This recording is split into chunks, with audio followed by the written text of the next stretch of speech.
계심에 대하여 차치하더라도 정말 믿지 않는 사람들조차도 분명히 세상의 어떠한 것도 감출 수 없다는 사실을 기억하면서 살아야 하고, 특히 하나님을 믿는 우리는 하나님의 속성을 크게 세 가지로 여기는데, 그 하나가 전지하심, 전능하심, 그리고 세 번째가 편재하심인데, 이 편재, 어디에나 존재하시는 분이라고 하는 것이죠. 우리가 이 전지전능 이것에 대해서는 참 많이 이야기를 하지만, 이 편재, 어디에나 존재하시는 하나님에 대해서 얼마나 우리가 의식하고 사는가, 이걸 믿음으로 여기고 사는가라는 것이 참 중요합니다. 시편 기자의 고백이 있는데요, 시편 139편 7절부터 10절까지의 고백이 있는데 제가 잠깐 읽어드리겠습니다. 내가 주의 신을 떠나 어디로 가며 주의 앞에서 어디로 피하리이까? 내가 하늘에 올라갈지라도 거기 계시며 음부에 내 자리를 펼지라도 거기 계십니다. 내가 새벽 날개를 치며 바다 끝에 가서 거할지라도 거기서도 주의 손이 나를 인도하시며 주의 오른손이 나를 붙드시리이다. 아멘.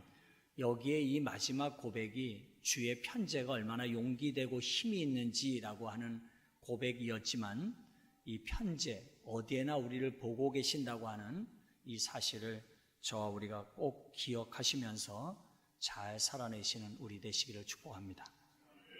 이렇게 하면 설교가 이미 끝난 것이 되어버렸는데, 비판에 대한 이야기를 오늘 좀 더 나누려 합니다. 제가 이 비판에 대한 말씀을, 이 판단과 정죄에 대한 말씀을 2주간에 거쳐서 이야기하면서, 이번 주에도 이 말씀을 준비 다 하면서 묵상하면서 해놓고 베트남 여행을 다녀왔는데 많이 고민을 했습니다. 왜 고민했냐면, 지난주에 이 판단, 비판, 정죄에 대한 이야기를 하고 난 다음에 비판과 기도에 대한 문제를 엮어서 성찬이 있었기 때문에 짧게 다 막 깊이 얘기를 다 못해도 이야기를 하고 난 다음에 예배 끝나고 어느 집사님과 같이 이야기를 나누는 중에 참 힘들게 한 주간 사는 이야기를 하시는 거예요.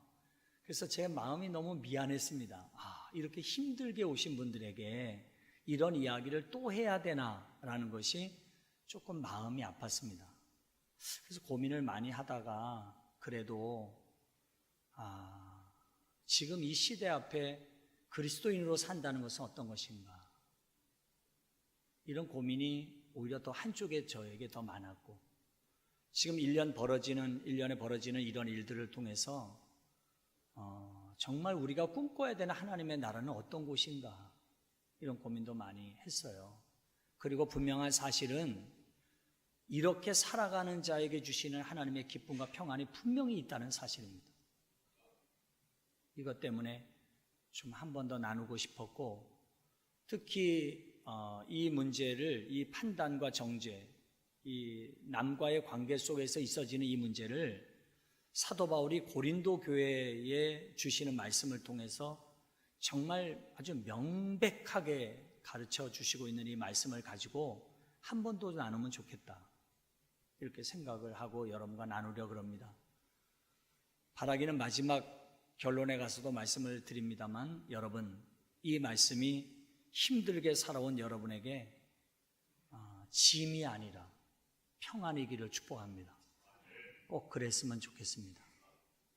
고린도 교회는 마치 진흙탕 속에 피는 연꽃 같은 교회였습니다. 저 사람 고린도 사람 같아 라고 하는 유행어가 당시에 있었는데, 저 사람 고린도 사람 같아 라고 하는 말은 음란하다 라는 뜻을 갖고 있습니다. 사치하다, 이런 뜻을 갖고 있습니다. 그 당시에 고린도는 상업의 중심 지역이기 때문에 먹고 입고 마실 것 풍부했고, 무엇보다도 이 항구 도시에서 일어나는 그런 어떤 음란함, 이런 것들이 아주 판을 치고 있었습니다. 그런 곳에 사도 바울이 1년 6개월 동안 목회한 교회가 세워졌습니다. 너무 아름다운 교회가 세워졌습니다. 악이 강하면 선이 강한가요? 죄가 많으면 은혜가 더 강한가요? 맞습니다. 그런 강한 죄의 역사 가운데 하나님의 역사는 그것을 덮을 만큼 더 강했습니다. 은사가 나타나기 시작했습니다. 다양한 은사가 나타났습니다. 정말 어디에 견줄 수 없는, 어느 교회와 비교할 수 없는 은사가 나타났습니다. 그런데 그 은사가 그만 정리되지 아니한 때였기 때문에 그 교회 또 그 은사가 여러 문제를 가져왔습니다. 지금 우리에게 알려져 있지 않지만 고린도에게 보낸 사도 바울의 편지는 총 4편이 있습니다. 학자들의 연구에 의하면 그 중에 지금 남아있는 2편만 존재하는 것이 고린도 전서와 후서입니다. 이것을 분석해 보면 고린도 교회는 사도 바울이 지시하는 어떤 문제에 대한 해답이 있는 반면에 또 저들이 던져오는 질문도 있습니다. 그러니까 질문과 해답이 이 안에 있는데 팔을 나누어서 교회가 형편없이 되어졌을 때의 문제든 결혼의 문제든 또 특히 오늘 우리가 다루게 될 이방 제물을 먹는 문제이든 이런 문제들이 상당히 산재되어 있었습니다. 이 문제가 고린도 전후서에서 나오는데 사도 바울은 이 문제를 직접적으로 그 문제를 먹고 오늘 음식의 문제로 본다면 먹고 마시느냐 이런 문제로 풀어내는 것이 아니라 이 문제를 어떻게 그 바탕 속에서 근본을 해결해야 할 것이냐라는 문제로 풉니다. 그래서 오늘 이 판단에 대한 문제를 여러분에게 들고 나온 겁니다. 이것은 음식에 대한 문제, 유독 음식에 대한 문제만 아니라 다른 문제도 마찬가지라는 겁니다. 이것이 어떻게 우리에게 적용되어지면서 하나님 나라를 우리 동산교회가 만들어가야 하는지 이것을 여러분과 같이 나누려고 합니다. 특히 이 음식의 문제가 왜 고린도 교회에서 가장 큰 문제이었냐 하면 고린도 교회는 이방의 신상을 섬기는 아주 그 풍습이 오랫동안 내려오던 곳이었기 때문에 모든 시장에 나오는 음식물들은 다 제사 음식이었습니다. 그렇게 보면 맞습니다. 그러니까 하나도 구분해낼 수가 없는 겁니다. 그냥 가서 음식을 사오면 그것이 곧 제사했던 음식이 되는 겁니다. 그런데 이게 왜 더 큰 문제를 가져왔느냐 하면 그리스도인이 되고 난 이후에 이 문제가 마음에 걸리는 겁니다. 그러다 보니까 마음에 걸리니까 이 음식의 문제를 우상에게 드린 음식을 먹어야 되냐 말아야 되는 문제가 갈등을 느끼게 되었는데 부자들은 이 문제를 해결할 수 있었습니다. 왜 부자들은 해결할 수 있었냐면 부자들은 음식을 먹는 우상에게 드리지 않는 음식을 많은 값을 주고 사올 수가 있었습니다. 그런데 서민들은 그 대가를 지불하고 사올 만한 능력이 없었습니다. 그러다 보니까 이게 어떤 문제로 발생을 하게 되느냐 하면 돈 많은 부자가 서민들을 판단하는 일이 되어지는 겁니다. 교회 내에서, 복음으로 모여진 교회 내에서. 돈이 많은 사람들이 우상 앞에 드려진 제물을 안 드린 제물만 골라서 먹으면서 서민들은 어쩔 수 없이 먹어야 되는 저들을 정죄하는 겁니다. 여러분, 누가복음 저자가 밝힌 지극히 높은 곳에서는 하나님께 영광이요 땅에서는 기뻐하심을 입은 자들에게 평화로다라고 하는 예수님의 탄생을 알린 목동에게 들려진 천사의 소리를 아시죠? 참 이것도 의미 있습니다. 지금 이 문제와 연결해서 여러분 좀 볼 필요가 있습니다. 예수님 당시에는 죄인이 두 부류가 있었습니다. 그 사람이 죄인이라는 것이 아니라 그들이 구분한 죄인입니다. 하나는 태생적 죄인, 여자들은 태생적으로 죄인으로 취급받았습니다. 그 외에 태생적인 죄인들이 있습니다. 반면에 직업적인 죄인이 있습니다. 직업에 의하여 죄인을 분류하는 겁니다. 그 중에 한 부류가 목동입니다. 목동. 왜 목동이 죄인이었느냐? 부자들이 안식일에 나와서 하나님 앞에 예배를 드려야 되는데 자기 집에 있는 가축은 먹여야 하잖아요. 그러면 안식일법에 일을 하지 않아야 하는데 부자는 안식일을 지키기 위하여 교회에 나와 있고 그러면 우리 집에 있는 가축을 먹이는 사람은 죄인이 되는데 그걸 돈 주고 사는 사람이 목동입니다. 그러니 목동은 안식일을 지키고 싶어도 못 지키는 죄인이 되었습니다. 그리고 이 부자들은 와서 하나님을 예배하며 찬송하며 안식일을 지키고 돌아가서는 안식일을 지키지 못한 목동을 죄인으로 여기는 겁니다. 그런데 참 묘하지 않습니까? 그 안식일을 지키러 모인 그들에게 주님의 나심의 소식이 알려진 것이 아니라 그 들판에서 죄인 취급을 받던 그들에게 주님의 나심의 기쁜 소식이 첫 번째 알려졌다는 사실입니다. 여러분, 못 지키는 것과 안 지키는 것은 구분할 필요가 있습니다. 음식의 문제도 이렇다는 겁니다. 돈이 많은 사람이 분류해서 이건 안 드린 거를 정확하게 값을 지불하고 사다 먹을 수 있었지만 그 가난하고 소외된 사람들, 값을 지불할 수 없는 사람들은 우상 제물을 어쩔 수 없이 먹고 살아야 되기 때문에 먹었습니다. 바로 이 부자들은 마치 안식일을 지키는 부자들과 똑같이 저들을 죄인 취급하고 판단하게 되었던 것입니다. 이게 오늘 본문의 배경입니다. 사도 바울은 이 문제를 어떻게 풀어낼까요? 이것이 우리의 삶의 자리에서 어떻게 와 닿아야 할까요? 오늘 아주 중요한 이야기를 합니다. 먼저 보십시다. 1절, 2절을 한번 보십시오. 우상의 제물에 대하여는 우리가 다 지식이 있는 줄을 아나 지식은 교만하게 하며 사랑은 덕을 세우나니 누구든지 무엇을 아는 줄로 생각하면 아직도 마땅히 알 것을 알지 못하는 것이요. 여러분, 여기에서 아주 중요한 단어를 두 개를 씁니다. 하나는 지식과 사랑이라는 단어입니다. 그런데 지식에 대하여는 뭐라고 이야기하느냐 하면 우리가 다 그거에 대해서는 나름대로 할 말이 있다는 겁니다. 우상 제물에 대해서는 나름대로 터득한 게 있고 배운 게 있고 아는 지식이 있다는 것입니다. 그런데 그 지식이 교만하게 만들더라는 겁니다. 뭐예요? 그 가진 지식을 가지고 사람을 판단하게 만들더라는 것입니다. I may be wrong 이라는 말이 있습니다. I may be wrong. 나도 틀릴 수 있다라는 말입니다. 한 정치인이 이 유명한 말을 쓰는 바람에 더 유명해졌습니다.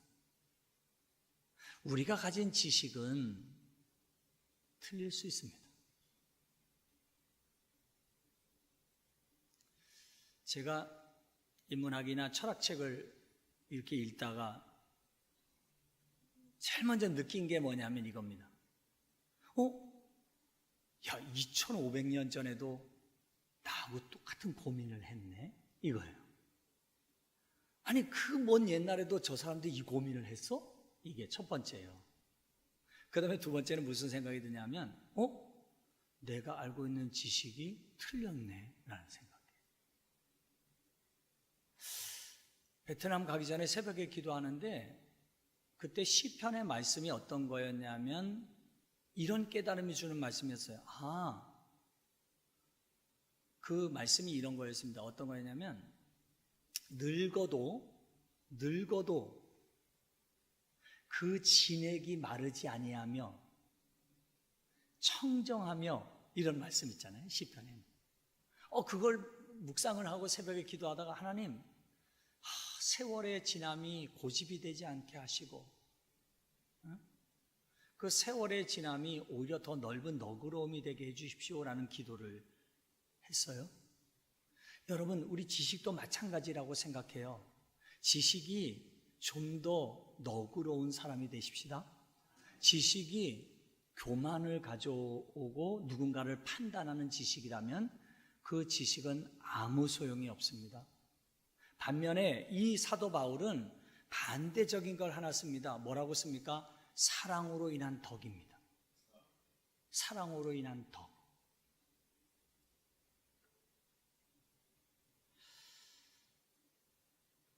2년 전에, 한 2년여 정도 됐을 것 같아요. 이 교회 오기 전에 안산에 있는 부름받은 교회라고 하는 교회에 부흥회를 부탁을 받아서 이제 간 적이 있습니다.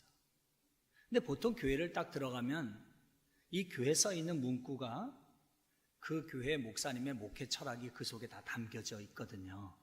그래서 여러분도 느끼시겠습니다만 교회 딱 들어가 보면 문구가 뭐라고 써 있느냐가 이 교회 목사님이 뭘 강조하는지가 느껴지잖아요. 그죠? 제가 뭔 얘기하다가 이게 녹화되기 때문에 잠깐 멈췄어요. 어느 교회를 갔는데 하도 그 문구가 너무 재밌어서. 근데 그 교회를 딱 들어갔는데 벽면에 붓글씨를 캘리로 탁 멋있게 썼는데 뭐라고 썼냐면 아가페 사랑에는 실패가 없습니다. 이렇게 쓴 거예요. 아가페 사랑에는 실패가 없습니다. 근데 이게 잊혀지지가 않아 마음속에서. 그 교회 목사님이 여자 목사님이셨는데 목사님이 이거 목사님이 지셨어요. 그러니까 빙긋이 웃으면서 누가 지어줬다 그러더라고요. 내가 보니까 그분은 그거 지을 분 같지는 않았어요. 아가페 사랑에는 실패가 없습니다. 사랑으로 인한 덕. 여기에 무슨 판단이 있겠느냐는 겁니다. 사랑으로 맺어진 덕, 사랑으로 인하여 나타나는 덕. 반면에 안다고 하는 것으로 인한 교만. 이거 한번 우리 생각해 보라는 겁니다. 여러분, 오늘 여러분 안에 그 사랑으로 인한 덕이 있기를 축복합니다. 베드로 사도가 뭐라고 이야기했냐면 이렇게 얘기했어요. 너희가 더욱 힘써서 너희 믿음의 덕을, 덕의 지식을, 지식의 절제에, 절제의 인내를, 인내의 경건을, 경건의 형제 우애를, 형제 우애의 사랑을 공급하라. 그리고 이렇게 얘기했습니다. 베드로전서 4장 8절입니다. 무엇보다도 열심으로 서로 사랑할지니 사랑은 허다한 죄를 덮느니라. 음식의 문제가 뭐 그렇게 중요하냐는 겁니다. 그것을 알고 있는 너의 지식이 오히려 교만하여 사람을 판단하는 것과 반대적으로 그것을 모른다 할지라도 그 안에 사랑으로 맺어진 덕이라면 이것이 주님 기뻐하시라는 겁니다. 기뻐하시는 아멘을 놓치게 만들었어요.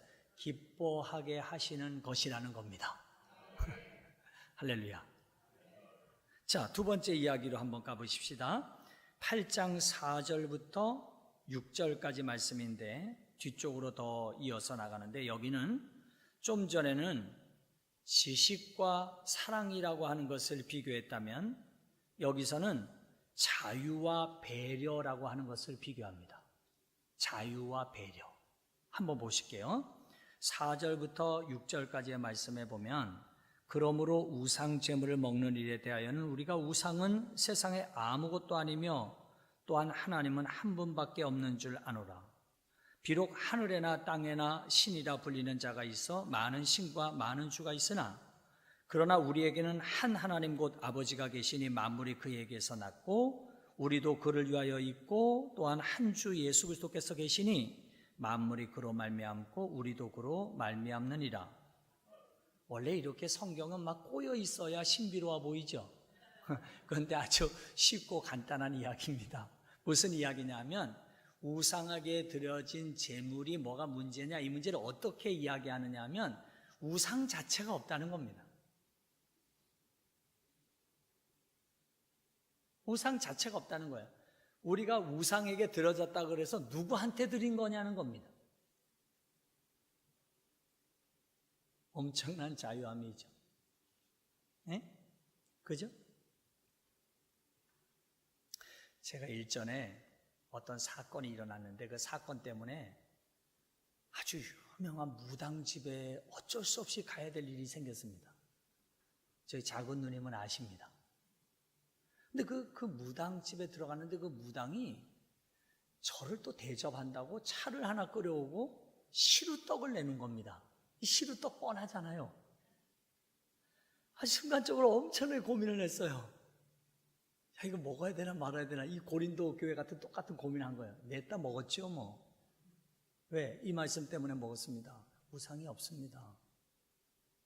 세상의 모든 것 다 하나님을 위해 존재하는 것이고 하나님밖에 없습니다. 사도 바울은 우상 자체가 없다고 이야기합니다. 그렇다면 그 드려진 물건조차는 아무것도 아니라는 겁니다. 이게 자유라는 겁니다. 그런데 문제는 뭐냐 하면 그 자유가 누구를 위한 자유냐는 겁니다. 이게 바로 공동체 속에서 꼭 필요한 것이라는 겁니다. 자, 그 다음 내용을 보십시다. 7절입니다. 그러나 이 지식은, 이런 자유함의 지식은 무엇이 우상인가? 나는 다 아무것도 아니라는 걸 안다는 거죠. 그런 그 지식은 모든 사람에게 있는 것은 아니므로 그런 지식이 약한 사람에게는 없을 수 있다는 것이죠. 다 있는 건 아니라는 것이죠. 그러므로 어떤 이들은 지금까지 우상에 대한 습관이 있어 우상의 제물을 알고 먹는 거로 그들의 양심이 약해지고 더러워지느니라. 그동안 자기가 생각했던 습관이 우상에게 드려진 것이라면 우상에 드려진 것이라고 믿는 습관이 그들 속에 존재하고 있었다는 겁니다. 아까 좀 전에 사도 바울이 이야기한 것처럼 우상이 어디 있어? 라는 지식이 누구나에게 다 있지는 않다는 겁니다. 그 다음 8절입니다.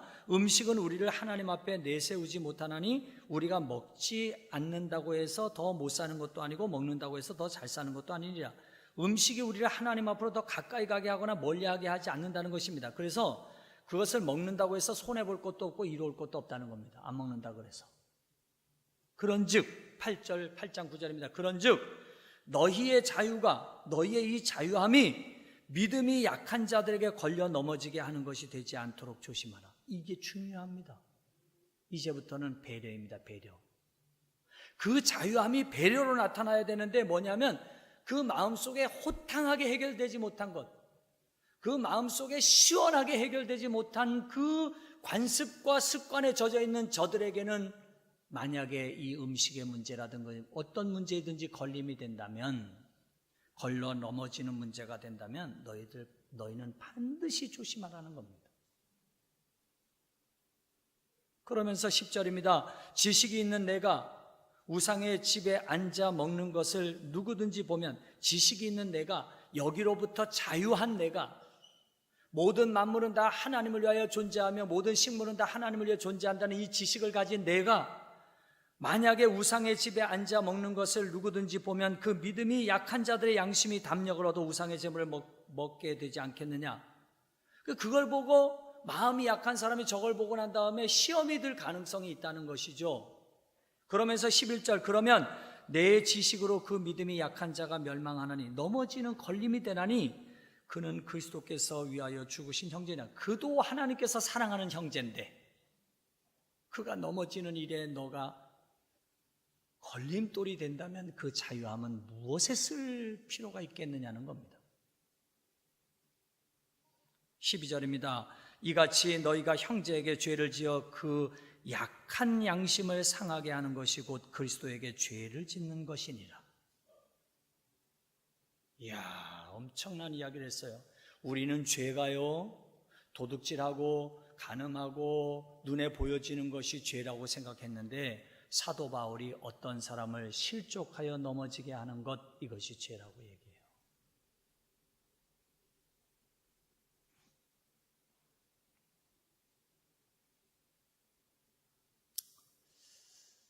여러분, 이게 유독 음식의 문제뿐이겠어요? 그렇죠. 어떤 때는 나의 자유함이, 그리스도 안에서의 나의 자유함이 타인을 위한 배려로 나타나지 않는 자유함이 많을 때가 있습니다. 나도 알고 성령께서도 아십니다. 그럴 때 많습니다. 정말 우리의 자유함은 누구를 위한 자유함인가? 라는 물음을 오늘 사도 바울이 우리에게 던져줍니다. 배려가 없는 자유함. 이것은 복음적인 삶이 아니라는 겁니다. 위에서 얘기했던 덕과 같은 것이겠죠. 여러분, 다시 한번 선언합니다. 세상에 하나님 나라가 존재한다면 동산교회일 것이다. 그건 배려에서 옵니다. 이번에 베트남에 갔는데 뭐 많은 돈을 갖고 이 운영을 할 수가 없잖아요. 그래서 저희 선교회에서 1,500만 원 보내주고 베트남 선교회에서 또 보태서 이래서 선교사들을 먹고 재우고 관광시켜주는 것까지 다 하는데 뭐 좋은 호텔에서 잘 수 없으니까 이 침대를 원베드에서 둘이 자야 되는 거예요. 차라리 투베드에서 조그만 거 투베드에서 따로 자면 좋잖아요. 근데 여러분 부부가 같은 곳에서 자는 것도 힘들죠. 그죠? 그래서 중년이 돼서 부부가 따로 투베드 쓰는 게 더 낫다 그러잖아요. 안 그러나요? 네, 우리는 어쩔 수 없이 일주일 만에 만나니까 같이 자야 돼. 그래서 한 데서 자긴 자요. 근데 이번에 보니까 참 재밌더군요. 조그마한 침대에서 둘이 같이 자야 되는데 그게 성격이 나타나대요. 첫날 밤 이상하게 생각하지 마세요. 첫날 밤을 자고 난 다음에 모여서 이야기를 하는데 어떤 사람은 한쪽 구석에서 칼잠을 자는 거야.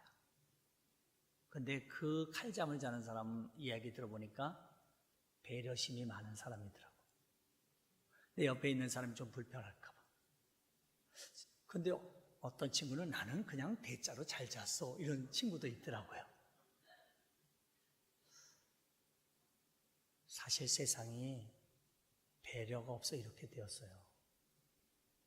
복음은 배려심을 가지는 거예요. 우리 늘 남 의식하고 살아야 돼요. 남 의식하고. 이 사도 바울이 이 믿음조차도 내가 가진 이 믿음의 자유함조차도 다른 사람에게 배려로 나타나지 않는다면 그 믿음은 헛되다는 이야기예요. 이게 천국입니다. 여러분 그러면서 사도 바울이 단호한 선언을 해요. 한번 이 선언 마지막 선언을 같이 보십시다. 13절을 같이 읽어보십시다. 그러므로 시작. 그러므로 만일 음식이 내 형제를 실족하게 한다면 나는 영원히 고기를 먹지 아니하여 내 형제를 실족하지 않게 하리라. 만약에 내 형제가 실족한다면 나는 영원히 그 무엇인가를 하지 아니하리라. 음식에다가 그 무엇을 대입해 보십시오. 그리고 그것을 하지 않겠다, 먹지 않겠다는 말에다가 그 무엇인가를 대입해 보십시오. 여러분 만약에 누군가가 실족한다면 나는 영원히 그 무엇인가를 하지 아니하리라. 이게 복음적 삶이에요. 이게 우리 동산교회 성도들의 삶이에요.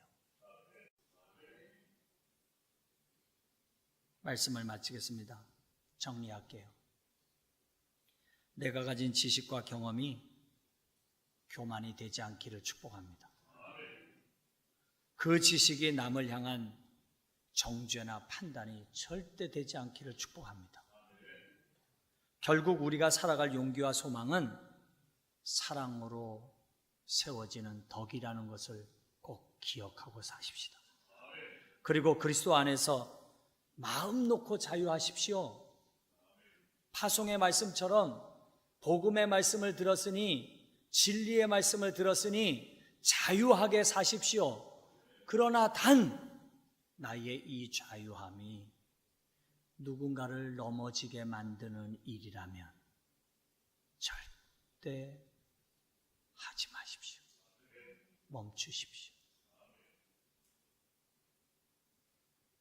그리고 오늘 사도 바울의 마지막 고백처럼 영원히 그 정도 우리의 마음속에 깊이 담으라는 말입니다. 영원히 내가 아니하리라. 영원히 내가 아니하리라. 오늘로 이 판단과 정죄, 고발에 대한 말씀을 마무리합니다. 여러분, 여기에 행복이 있습니다. 여기에 평안이 있습니다. 이 복음적 삶을 살아내는 사람 속에 약속한 하나님의 메시지가 있습니다. 내가 주는 평안은 세상이 주는 평안과 같지 않다. 오늘 우리 이 동산교회에 나오신 천국의 모형을 꿈꾸며 천국의 모델을 꿈꾸며 가는 성도 여러분 마음속에 이 결단과 이 고백 가지고 살아내기를 바라는 여러분 안에 하나님께서 주시는 평안이 가득하기를 주의 이름으로 축복합니다. 기도하겠습니다. 하나님 아버지, 주님을 붙들고 사는 삶이 무엇인지 알게 해주셔서 감사합니다. 온전을 향해 가는 길목에서 반드시 만나게 되는 타인과의 관계 속에서 일어나는 고발과 판단과 정죄를 오늘 이 시간 십자가 위에 못 박게 하시고 이제 사랑으로 맺어진 덕 그리고 자유함보다 타인을 향한 배려 이 모든 것들이 충돌을 일으키지 않도록 도와주시고 무엇을 우선적으로 여기며 살아가야 될지 깨달아 알게 하신 주님 감사합니다. 그렇게 살다가 그렇게 주님 따라가다가 주님이 주시는 자유와 주님이 주시는 평안과 주님이 주시는 기쁨이 가득하게 하옵소서. 주님 간절히 바랍니다. 이 세상에 하나님의 나라가 존재한다면 바로 동산교회 여기가 되게 하옵소서. 예수님 이름으로 간절히 기도를 드립니다.